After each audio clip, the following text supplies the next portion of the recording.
Good morning, good morning. Good morning guys. So, meron ulit tayong unit for shipping. So, shoutout tayo kay Sir Aldrin Casanova. Yan, Aldrin Casanova. So, hindi pa siya nag-fill up ng form. So, hindi ko pa alam kung taga saan si Sir Aldrin. Kasi nasa trabaho pa siya. So, ngayon, ito yung order ni Sir Aldrin. Yung WEG18 with full auto. Ayan. So, hindi ko na to i-details. Ayan, basta yan. May kasama siyang dalawang backstrap. Tsaka magazine. Hindi ko muna siya iti-test fire. At tsaka, eto, meron siyang kasamang manual. Owner's manual. Hindi ko muna siya iti-test fire kasi may request sa atin si Boss Aldrin. Magpapalagay siya sa akin ng LED ng RMR 3G-Con na red dot. Okay? So, wag na natin patagalin. Hindi ko na to i-demo. Basta Glock 18 siya na merong full auto. Pag kanyan, semi-auto, pag binaba mo tong fire selector, magkakaroon siya ng full auto. So, ayan o. Ito lang yung unit niya. Ayan. So, may sticker pa. Tanggalin natin. Yan. So, ito, bossing, yung unit mo. So, magkakalikot muna ako. Yan. Gagawin ko, ikakat-cut ko na lang yung video. Medyo matagal kasi to. Sasabihin ko na lang kung anong mga gagawin ko para masundan nyo. Pag nagpipihit ako ng mga tornilyo, edi kakat ko na lang siya. Okay? First, ang gagawin natin is tatanggalin natin yung slide. Okay? So, kasama na natin. Pag nakasana natin, itong dalawang latch na to, baba natin. Tapos, pagbaba natin ito, wala na naman ako. Ito, tatatanggal na to. Tapos ito, ayan, meron siyang screw dyan. So, pag nagpipihit ako, kakat ko muna yung video, okay? So, tanggalin lang natin tong screw na to. Okay? So, pag natanggal na natin yung screw dito sa may parting blowback housing, tanggalin lang natin tong screw. Ayan. Tapos itong rear sight niya, matatanggal na to. Ba tayo matanggal? Okay, ayun. So, natanggal na siya.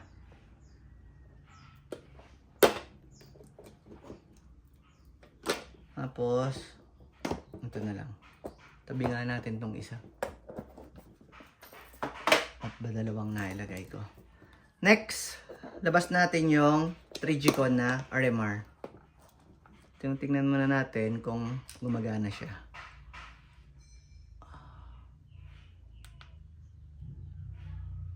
Gumagana ba? Ayun, okay. So, patayin muna natin. So, makikita nyo, pag bagong labas sa box or brand new yung RMR, meron siyang ganito. Meron siyang pangkagat sa sa rail. So, hindi natin to kailangan. Tatanggalin muna natin to. Pipihitin natin tong dalawang to using Allen wrench. So, cut muna ulit natin. So, pag natanggal na, yun, napihit ko na siya gamit to. Pag natanggal na yung dalawang Allen wrench, so, taktak natin. Ayan. Matatanggal na tong pangkagat sa rail. So, ayun. Lumabas yung battery niya. Ito yung battery niya eh. Dito siya nilalagay ng battery. So, ito, hindi natin to kailangan. Pag bumili kayo ng 3G-Con, may kasama siyang ganito. May kasama siyang plate para sa mga Glock. Especially sa Glock 17 at saka 18. 34, 35. At saka kahit anong unit ng mga Glock, natatanggal to. Yung ganito, yung rear sight niya. So, ito, nakita nyo, yan, meron siyang parang, yan, ganyan. Ito, isushoot mo siya dito. Yan. So, make sure na pantay. Tapos, hahanap tayo dito sa mga tornilyong kasama ng 3G-Con na ilalak mo dito. Kasi yung tinanggal ko dito kanina, ito, maikli siya. Yung nakakabit dun sa rear sight. Maikli siya, so hindi siya aabot dito. Okay? At saka, parang ito hindi naman to kasya dito eh. Oo, hindi nga. Malaki siya, maikli na tapos mataba siya. So hindi natin siya gagamitin. So hahanap tayo dito na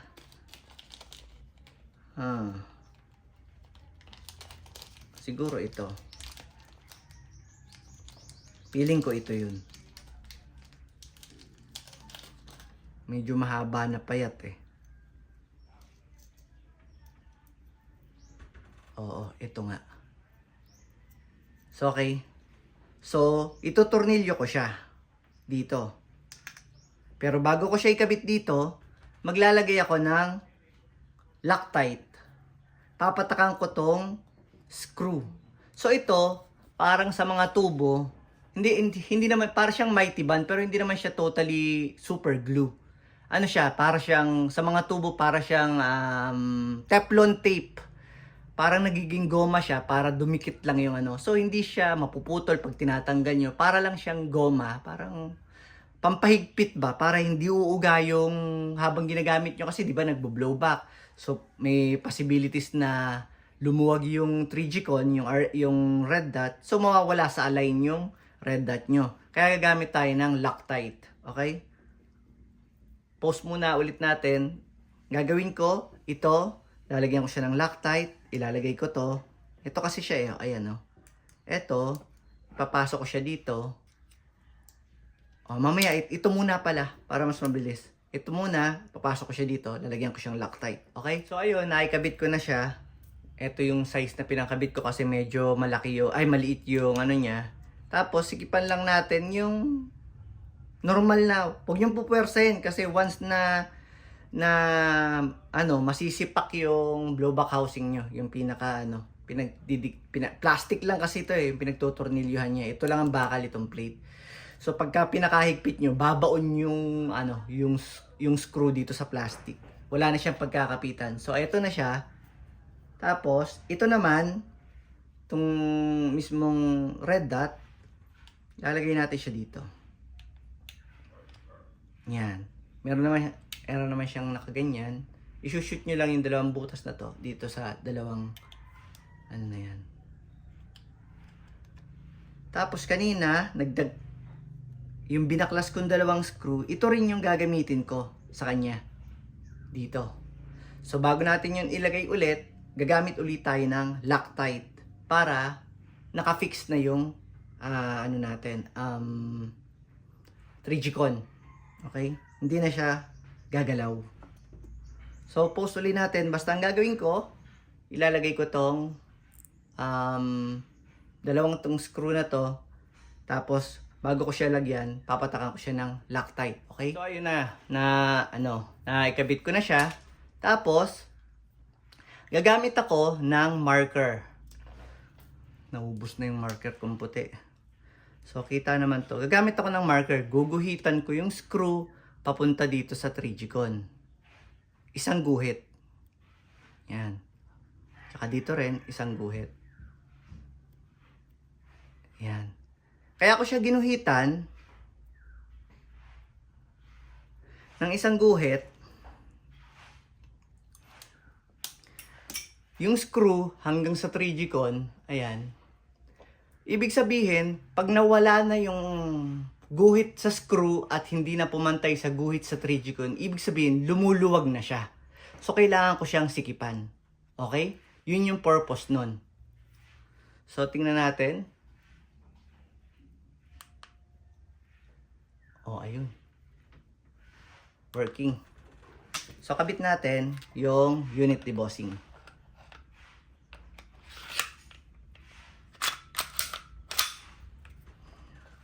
So, eto siya. Tang-ina! Oh, yeah! Tang-ina, ang gwapo. Oh, shit! Oh, shit! Tapos ngayon, ang gagawin ko, ika-calibrate ko naman siya. Kasi hindi naman, pag nailagay mo yan, hindi naman agad doon ang punta ng bala, doon sa kulay pula. So, kailangan ko siyang i-calibrate. Okay? So, paano siya makalibrate? Gagamit tayo ng laser bore sighter. Okay? So, pag bumili kayo ng laser bore sighter, may kasama na siyang battery. Hindi ba masyadong mahaba na tong video ko? Okay.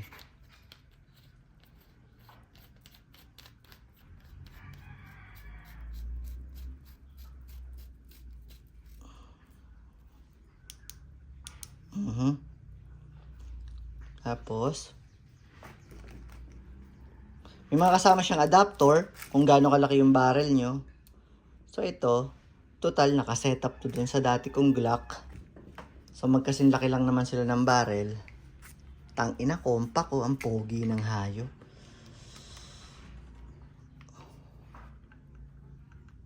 Masyadong malaki. Luwagan natin.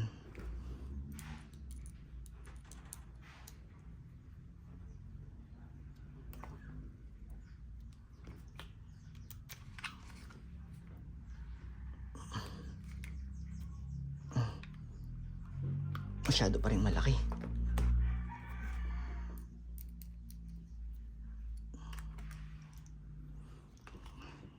Kailangan yung medyo masiyan. Ayaw pa rin. Anak ka lang.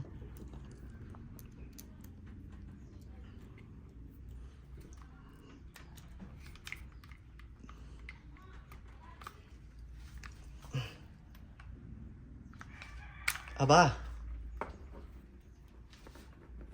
Binaguhan ko ba to ng adapter? Ba't parang lumaki to? O mas malaki ang inner barrel ng Glock 34 dito. Ba, nakailang ano na ako ah. Adjust na ako ah. Masyado namang maano ang tanga.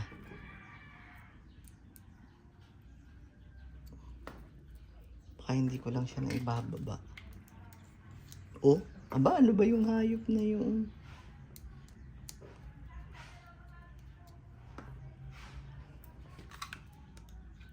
Yun, eto na. Yun, kailangan ganun yung fit.